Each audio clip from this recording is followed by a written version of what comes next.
গত ইসে আমাদের অনেক ভাইরা শহীদ হয়েছে, সেখানে কিছু টাকা পয়সার প্রয়োজন আছে, আমাদের কিছু টাকা পয়সা দিতে হবে তাদেরকে। তখন তারা বললো যে আমাকে 20 লাখ টাকা দিতে হবে। আমি বললাম ঠিক আছে, আমি কর্তৃপক্ষের সাথে কথা বলে, আমরা তো বেতনভুক্ত কর্মচারী, এখানে কাজ করতেছি, আচ্ছা ঠিক আছে, কাজ বন্ধ থাকবে। লোকজন কাজ করতেছিল, আমি সাথে এখানে ছিলাম। তো হঠাৎ এরা আইসেই আতর্কিতভাবে আক্রমণ চালাই ভিতরে ঢুকে বলতেছে যে এই তো কাজ বন্ধ করো, এই কইয়েই মনে করেন যে ওই তাদের হাতে হামার ছিল, চাইনিজ কুড়াল ছিল, তারপরে রড ছিল, এই দিয়ে মনে করেন যে আমার ওই জিনিসপত্র ভাঙা শুরু করছে।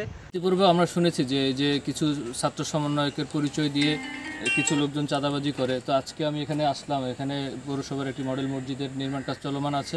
তো ওনাদের বক্তব্য মতো যে এখানে বৈষম্য বিরোধী আন্দোলনের যে সানি নাম একজন মুসাব্বির হোসেন সানি, সে নাকি এসে 2 দিন আগে এসে চাঁদা চেয়েছিল।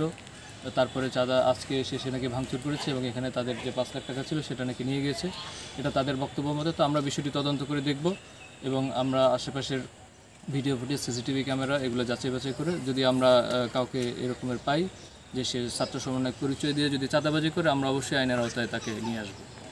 আরেকটা জিনিস, বলেশ্বর বলেশ্বর ব্রিজের আমি যেটা জানতে পেরেছি যে বলেশ্বর ব্রিজেও তার আগুন লাগিয়েছে। তো সেটাও আমরা দেখব তদন্ত করে। তো আমরা ওনাদেরকে বলে যাচ্ছি যে আপনারা থানায় এসে একটা অভিযোগ দেন, অভিযোগ দিয়ে আমরা পরবর্তী আইনগত ব্যবস্থা গ্রহণ করব।